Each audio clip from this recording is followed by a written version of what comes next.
자, 오늘은 눈물의 힘이라는 제목으로 함께 같이 은혜를 나누도록 하겠습니다.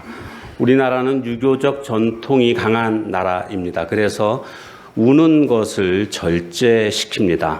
특히 남자가 울게 되면 남자가 창피하게 왜 우냐고 이런 말들을 듣기 십상입니다.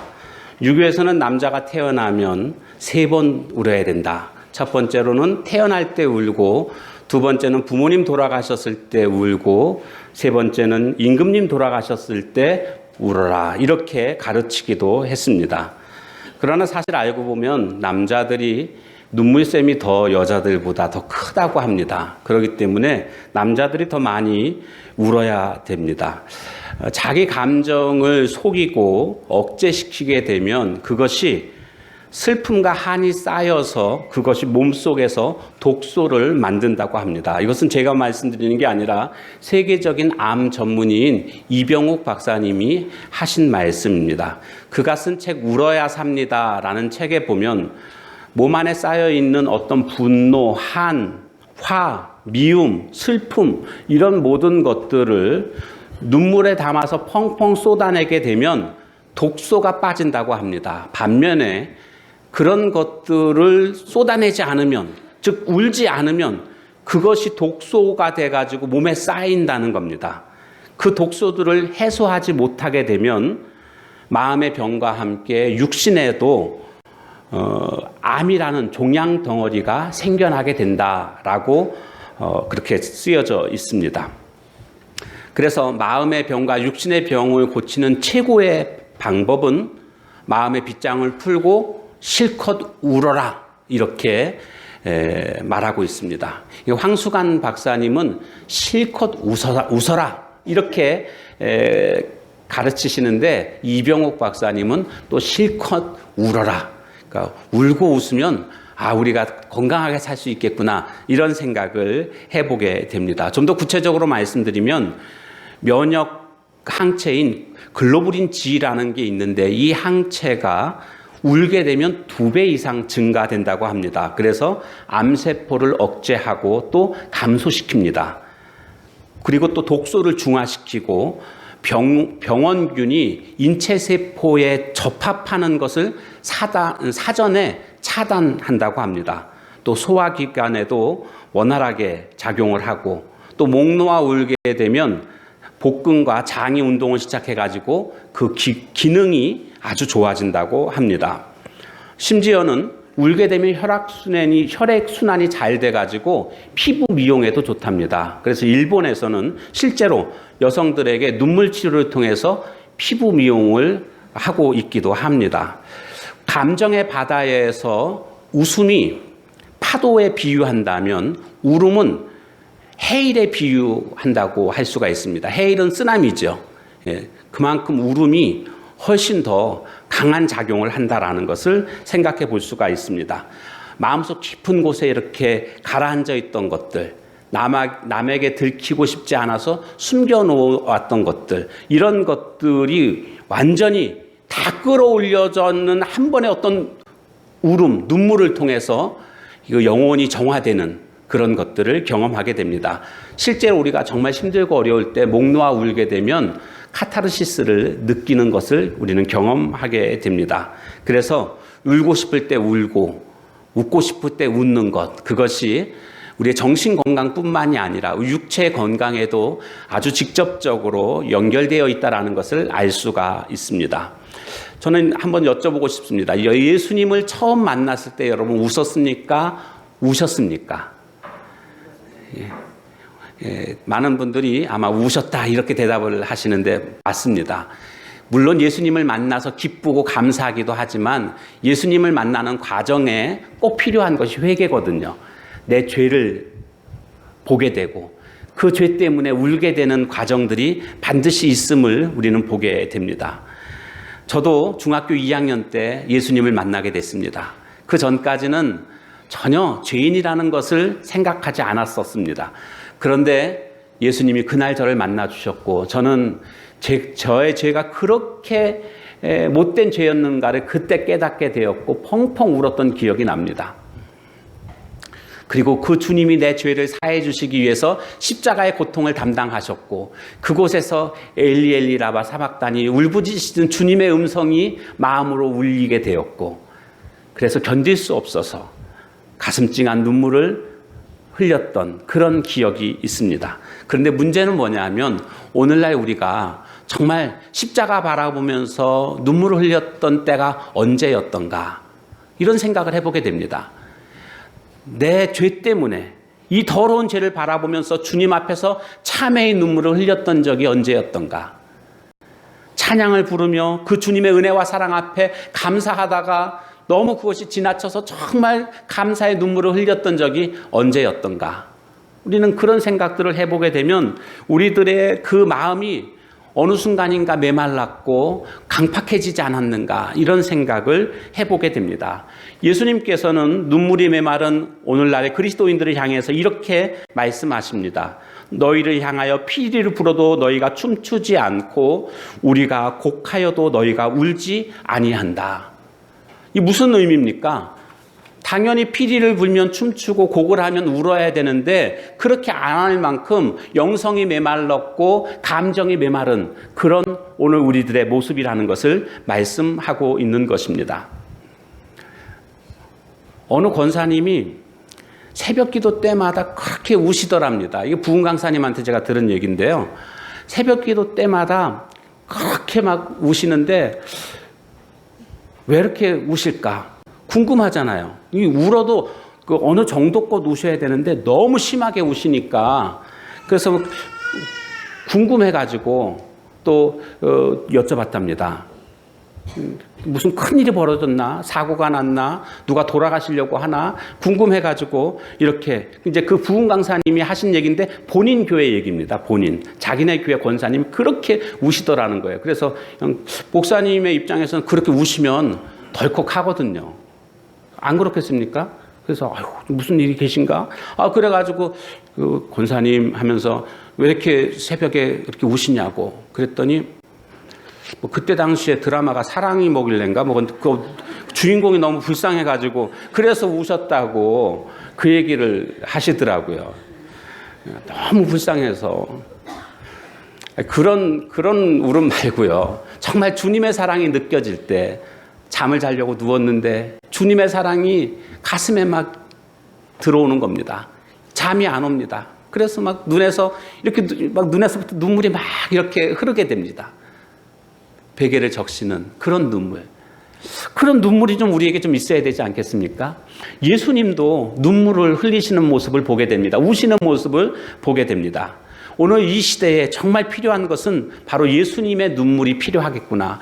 예수님이 흘리신 그 눈물의 의미를 우리가 깨닫고 우리도 예수님처럼 눈물 흘릴 수 있는 자가 되어야겠구나. 이런 생각을 해보게 됩니다. 눈물의 회복이 필요한 시기라는 뜻입니다. 그럼 성경에 예수님은 3번 우시는 장면이 나오고 있습니다. 물론 더 많이 우셨을 거라고 여겨지는데 성경에 기록된 것만은 3번 우셨습니다. 그 3번 우신 장면들을 한번 살펴보려고 합니다. 첫 번째로 예수님이 우신 것은요, 나사로가 죽었을 때 그 집에 갔을 때 그것을 보고 그 마리아가 울고 그 집안 식구들이 울고 있는 그 모습을 보자 비통한 마음이 생겼습니다. 그래서 예수님이 우셨습니다. 한마디로 사람들의 아픔과 사람들의 어떤 고통을 위로하시기 위해서 예수님이 우셨다는 겁니다. 여러분, 섣불리 위로하려고 하지 마십시오. 왜냐하면 정말 그 아픔을 겪고 있는 사람과 나는 차이가 날 수밖에 없지 않습니까? 상갓집에 가서 조문을 한다고 하면서 얼마나 마음이 상심되십니까? 이렇게 조문을 하고 위로를 전달해주고 싶지만 여러분, 그게 위로가 진짜 될까요? 그 사람의 그 아픔과 내가 겪고 있는 아픔에는 현격한 차이가 납니다. 고통의 차이가 납니다. 그래서 섣불리 그렇게 위로하는 게 쉽지 않습니다. 저도 조문을 많이 가게 되는데 지난번에 조문을 가가지고 말을 못하겠더라고요. 말을 못해가지고 남자분이신데 그냥 제가 끌어안고 한참 있었습니다. 그분도 얼마나 많이 우시는지 그냥 계속 한 10분 정도는 우셨던 것 같아요. 저도 그냥 같이 울고 그냥 끌어안고 그랬던 적이 있습니다. 무슨 말을 못 하겠더라고요. 제 품에 안겨가지고 우시는데요. 어찌나 가엾고 어찌나 마음이 아프든지요. 저도 그냥 같이 울었습니다. 방법이 없더라고요. 그런데 생각해 보니까요. 그게 최고인 것 같습니다. 위로라는 거는요. 말로 위로가 되는 게 아니거든요. 공감하면서 마음으로 위로가 돼야 되는데 마음을 나타낼 수 있는 최고의 무기가 있다면 그건 다른 것이 아니라 바로 눈물이라는 것을 깨닫게 되는 것입니다. 우리 주변에 어떤 어려운 일이 있는 분들이 계실 겁니다. 직장 때문에, 자녀 때문에, 혹은 건강 때문에, 사업 때문에 어려움을 겪고 있는 분들 찾아가서 이렇게 저렇게 훈수들 필요 없습니다. 그냥 손 붙잡고 힘들지요. 그러면서 그냥 같이 울어줄 수만 있다면 그것이 진정한 위로가 될 것입니다. 바로 예수님이 슬픔 가운데 있는 자들을 향해서 우시는 그런 모습을 볼 수가 있습니다. 그런데 이게 결코 쉬운 게 아닙니다. 그래서 우리 옛말에 보면 그런 말이 있지 않습니까? 사촌이 땅을 살면 배가 아프다고. 그 괜히 나온 말이겠습니까? 예수님께서는 사도 바울을 통해서 로마서 14장 15절에 보면 즐거워하는 자들과 함께 즐거워하고 우는 자들과 함께 울라 이렇게 말씀해 주셨습니다. 즐거워하는 자와 함께 같이 즐거워해야 되는데 우리 마음에 시기심이 생기거든요. 그래서 다른 사람이 잘 되면 정말 박수 쳐주고 나와 가까운 사람이 그렇게 잘 되면 더 축하를 해줘야 되는데 그 쉽지 않다라는 겁니다. 예를 들어서 한번 말씀을 드리면 만약에 우리 교회 옆에 바로 옆에 교회가 하나 있다고 가정을 한번 해보십시오. 그런데 그 교회는 막 계속 부흥합니다. 근데 우리 교회는 점점 부흥하지 않고 그냥 쪼그라들고 있습니다. 그래서 옆에 교회 부흥하는 거 보면서 부흥하니까 박수 쳐주고 정말 축하합니다. 이렇게 여러분 하실 수 있으시겠습니까? 저는 합니다. 근데 여러분들은 못할 것 같아요. 보니까 여러분들은 마음이 좁아서 도저히 못할 것 같아요.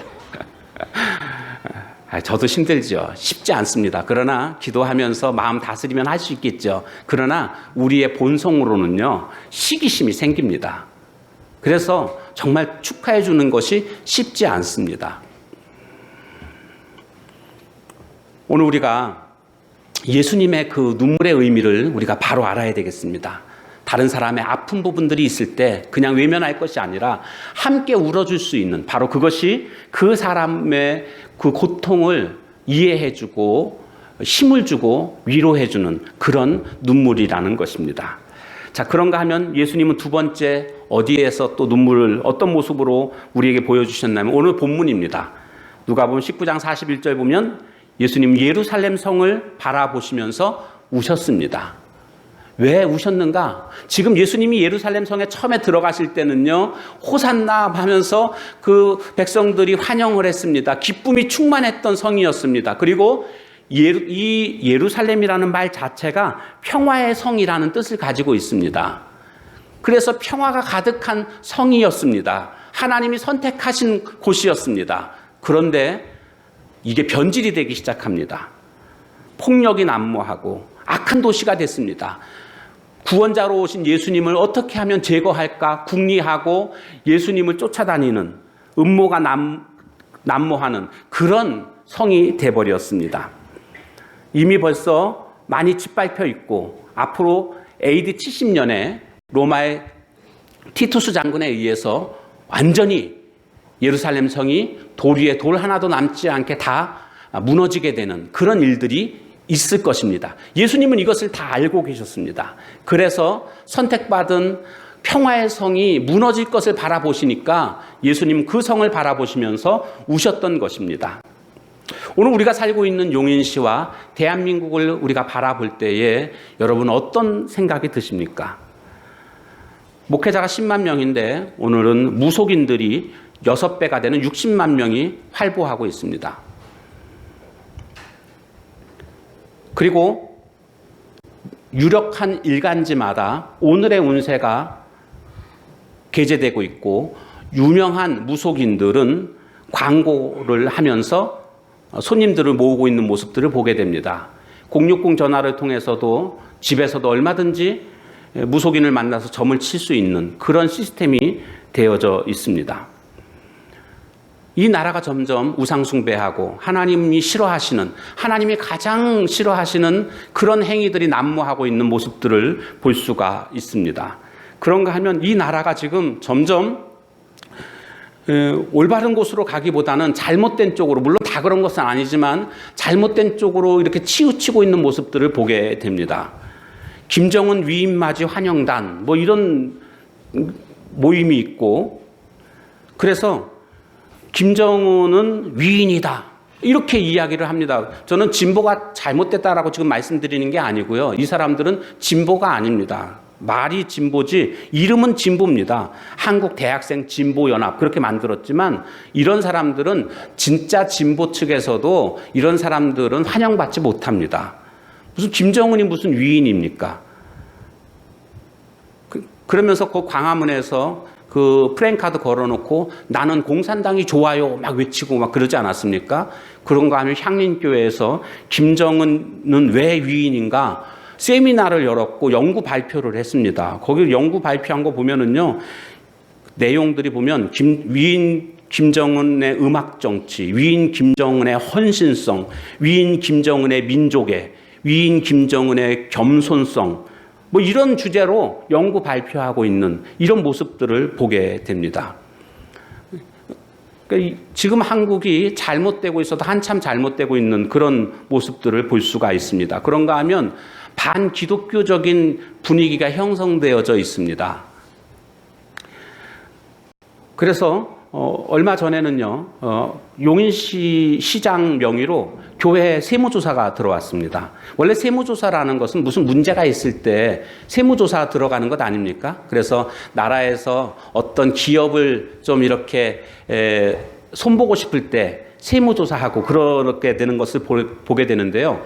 무슨 잘못이 있는 것도 아닌데 교회에 세무조사한다고 그 세무조사 영장 같은 게 딱 왔습니다. 그래서 그 목사님이 하도 기가 막혀가지고 그걸 사진 찍어가지고 이 목사님들 단체 톡방에다가 올렸습니다. 어느 교회라고 제가 말씀드리긴 좀 그렇고요. 하여간 그런 일들이 지금 현재 벌어지고 있습니다. 반기독교적인 그런 사회적 분위기가 형성되고 있는 모습들을 보게 됩니다. 이런 것에 우리 교회와 성도들은 잘못된 것들은 잘못됐다라고 말해야 됩니다. 그러나 한편으로는 왜 지금 많은 사람들이 반기독교적인 그런 태도를 취하고 있는가에 대해서 처절한 또 자기 반성도 함께 있어야 되겠습니다. 그것은 오늘날 교회가 교회로서의 역할을 제대로 하지 못하고 있기 때문이 아닌가, 우리 성도들이 성도다운 삶을 살지 못하기 때문이 아닌가, 이런 부분에서 돌아보고 고치고 참회할 줄 아는 그런 모습이 되어야 한다라는 것입니다. 그래서 이 용인시를 또 우리나라 대한민국을 바라보면서 잘못된 부분들을 탓할 것이 아니라 바로 내가 이 부분에 있어서 기도하지 못했고 우리가 올바로 살지 못했음을 우리가 바라보면서 뉘우치면서 기도할 줄 아는 그런 모습이 오늘 우리들의 모습이 되어야 할 줄로 믿습니다. 그래서 예수님께서는 바로 이 예루살렘 성을 바라보시면서 우셨는데 오늘 우리도 이 용인시를 바라보면서 그리고 이 대한민국을 바라보면서 정말 사랑의 마음을 가지고 긍휼의 마음을 가지고 또 참회하는 마음으로 우리가 기도해야 될 줄로 믿습니다. 지금 뭐 간통죄도 벌써 없어졌지 않습니까? 정말 이 나라가 어디까지 가야 되는지 여러 가지로 패역한 그런 나라로 가고 있는, 이것도 좀 브레이크를 좀 걸어야 되겠는데 이거 어떻게 해야 될까? 참 다른 방법이 없습니다. 우리는 하나님 앞에 기도하며 철저하게 회개할 때에 하나님의 온전한 회복을 우리에게 허락해 주실 줄로 믿습니다. 세 번째로 예수님은 또 어떤 우시는 모습을 우리에게 보여주고 있는가 보니까 겟세마네 동산에서, 즉 십자가를 앞에 두시고 기도하시면서 우신 장면을 볼 수가 있습니다. 아주 처절한 고통을 예수님은 알고 계셨고, 그래서 할 수만 있으면 이 십자가의 짐을 좀 벗고 싶다라고 예수님이 그렇게 기도하시는 장면을 보게 됩니다.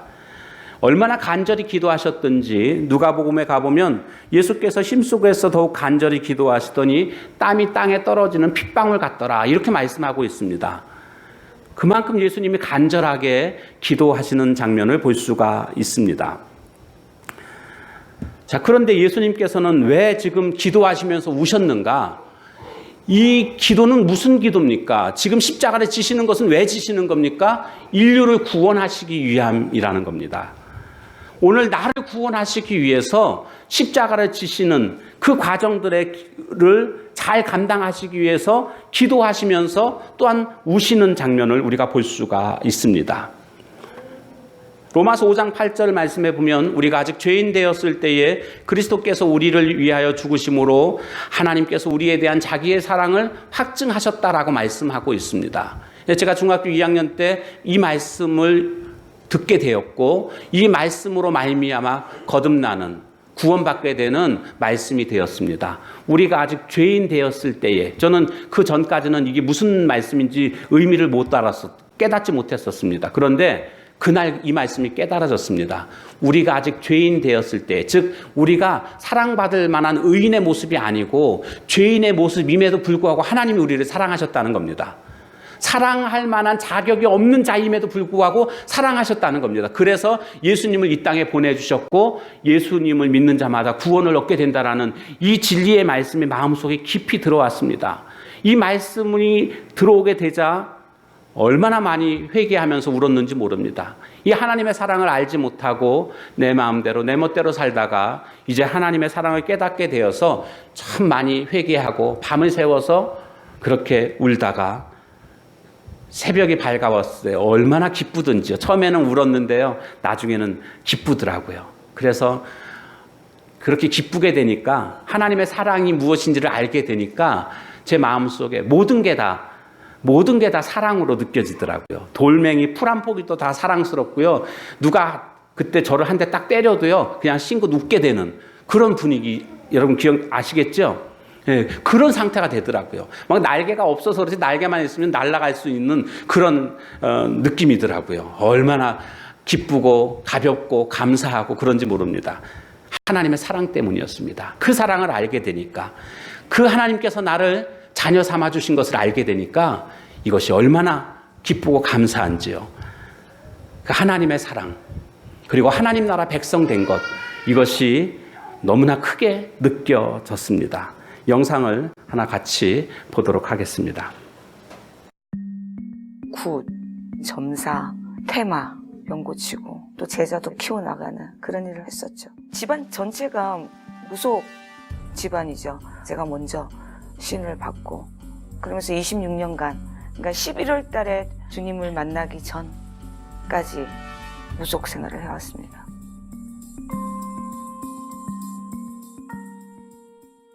끔찍했죠. 힘들었죠. 도망도 다녀보기도 하고 이 무속 하기 싫어서 신의 세계 그럴 때마다 이 어김없이 저한테 이제 신벌이라고 하죠. 그걸 몸을 치기도 하고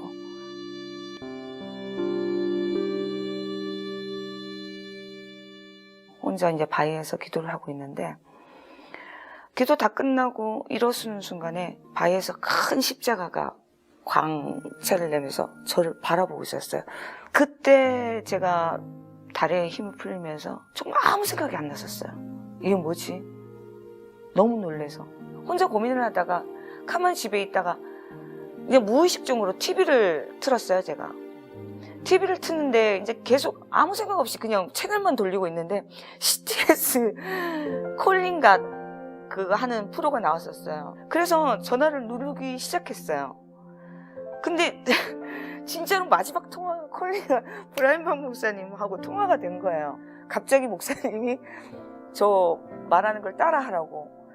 그래서 그대로 따라했거든요. 따라했는데 갑자기 뭔가 확 끌어올리면서 제가 눈물이 그렇게 또 나는 거예요. 그러면서 제 인생은 거기부터 시작된 거예요. 주님을 만난 게 그때부터 저는 시작이 됐었어요. 네, 이제 마지막 전화 받아보겠습니다. 여보세요? 여보세요? 안녕하세요. 반갑습니다. 저는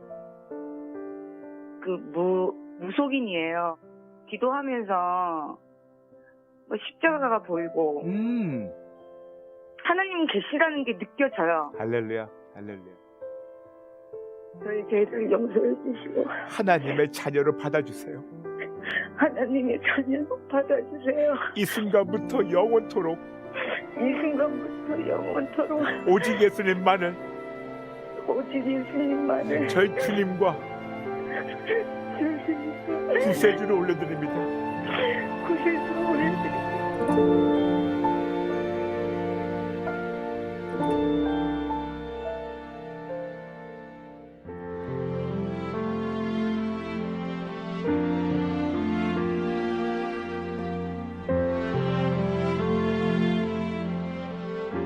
CTS 방송을 통해서 주님을 알게 됐고 변했죠.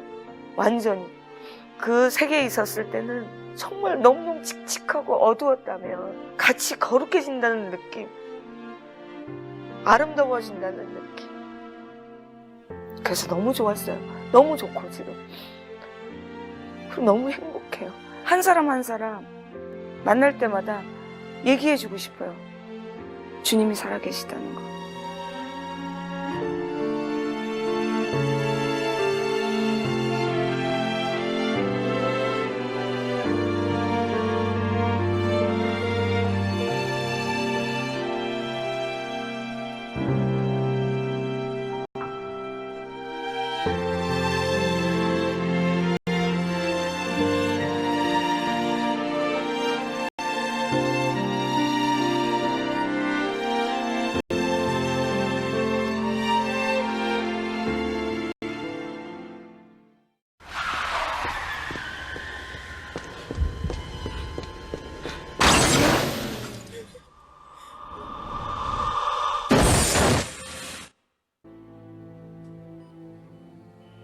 Who are you? Doc? Are you operating on me? Who are you? Why can't I see you?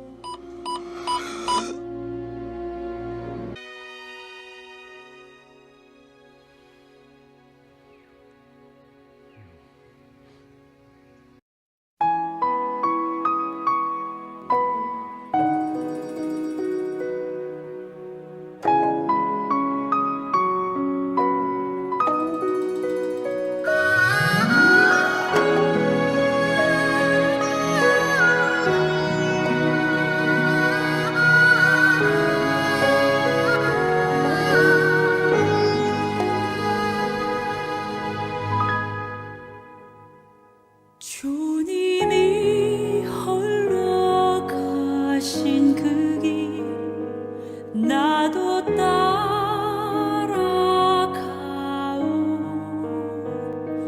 모든 물과 피를 흘리신 그 길을 나도 가오.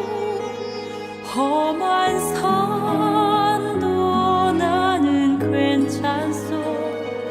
바다 끝이라도 나는 괜찮소.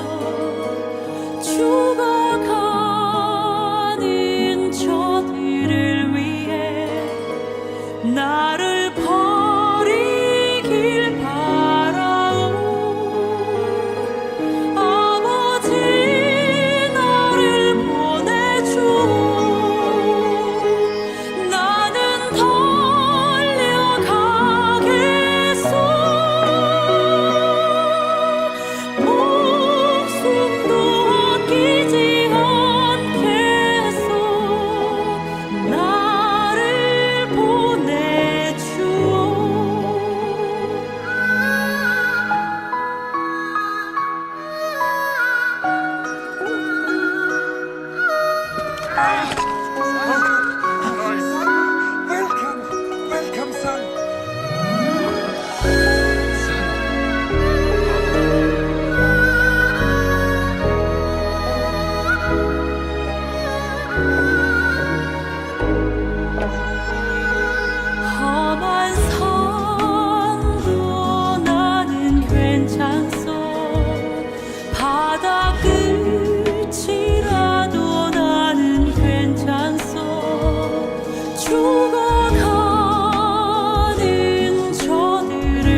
예수님이 십자가를 지시기 전에 우셨던 그 울음은 우리를 구원하기 위한, 우리를 사랑하시기에 구원하시기 위한 그러한 울음이었음을, 그런 눈물이었음을 우리는 깨닫게 됩니다. 그렇다고 한다면 이제는 그 주님의 사랑에 우리가 반응해야 되지 않을까요?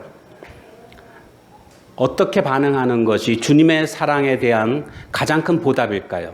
주님이 원하시는 것이 무엇이었습니까? 잃어버린 영혼들을 위해서, 구원하시기 위해서 주님이 기도하시면서 우셨던 것입니다.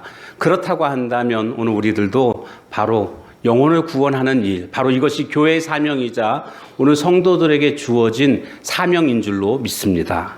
그러기에 이번 창립 기념일을 이제 다음 주에 우리가 맞이하게 되는데 잃어버린 양들을 우리가 찾아 나서는 한 주간이 되기를 원합니다. 그동안 오랫동안 나오지 못했던 분들을 찾아가기도 해야 되겠고, 또한 늘 생각하고 있던 사람, 이 사람은 꼭 정말 예수님 믿어서 구원받아야 되겠다라고 마음에 감동이 오는 분들이 계실 겁니다. 그 분들을 놓고 기도하시면서 그분들을 주님께 인도할 수 있는 그런 한 주간이 되기를 원합니다. 말씀을 마치려고 합니다. 다윗은 나의 눈물을 주의 병에 담으소서 이렇게 고백하고 있음을 보게 됩니다. 그만큼 눈물은 귀하기 때문에 주의 병에 담으시라고 이렇게 말하고 있습니다. 그런가 하면 히스기야는 병들어 죽게 되었을 때 하나님께 기도합니다. 통곡하면서 눈물로 기도합니다. 그러자 하나님이 히스기야에게 대답하십니다. 그 대답은 이렇습니다. 내가 내 기도를 들었고 내 눈물을 보았노라. 주님은 눈물을 귀하게 여기십니다. 한 주간 동안 잃어버린 영혼들을 향해서 내가 인도할, 모셔올 VIP를 놓고 눈물로 기도하며 그들을 주님께로 인도할 수 있다면 주님의 사랑의 가장 큰 보답이라고 할 수가 있겠습니다. 우리 모두 한 주간 잃어버린 영혼들을 놓고 함께 같이 힘써서 창립주일, VIP 초청주일을 통해서 주님 믿고 그들도 우리와 같은 하나님 나라의 천국 시민이 되는 귀한 은혜가 임하기를 주님의 이름으로 축원합니다. 시간 함께 같이 기도하도록 하겠습니다. 오늘 주님이 우셨던 그런 눈물을 흘리셨던 그런 장면들을 봤습니다. 첫 번째는 바로 예수님은 마리아와 그 가족들을 위로하시는 모습. 그렇습니다. 눈물은 위로를 줍니다. 우리 주변에 고통당하고 어려움당한 자들을 찾아가서 같이 울어줄 수 있는 그런 모습이 돼야 되겠고, 예루살렘 성을 바라보시면서 우셨습니다. 이 나라와 우리 용인시를 바라보며 우리가 정말 내가 그렇게 하나님의 말씀대로 살지 못했고 그래서 이런 상황까지 오게 됐음을 우리가 참회하며 기도하는 모습이 돼야 되겠습니다. 그런가 하면 십자가를 앞에 두시고 기도하시면서 우셨습니다. 영혼을 구원하는 일이 주님의 목적입니다. 오늘 우리들도 이것에 우리가 반응해서 하나님, 나도 전도보다 더 큰 사랑은 없음을 깨닫고 내 이웃들에게 이 사랑을 표현할 수 있는 한 주간 되게 해달라고 우리 다 같이 통성으로 함께 같이 기도하겠습니다. 하나님 아버지, 오늘 예수님의 그 우시는 장면들을 살펴봤습니다. 예수님 눈물을 흘리시면서 기도하셨는데 바로 그와 같이 예수님의 눈물을 흘리심에 의미하는 것이 무엇인가를 하나님 이 시간도 살펴봤습니다.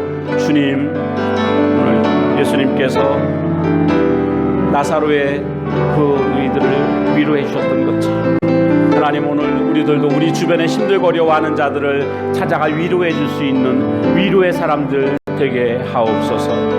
하나님, 예루살렘 성을 바라보시면서 우셨던 것처럼 하나님, 오늘 이 땅과 하나님 이 나라를 생각하며 우리가 살고 있는 이 용인시를 바라보며 정말 참회하며 우리 기도할 수 있는, 울 수 있는 오늘 우리들의 모습이 되기를 원합니다.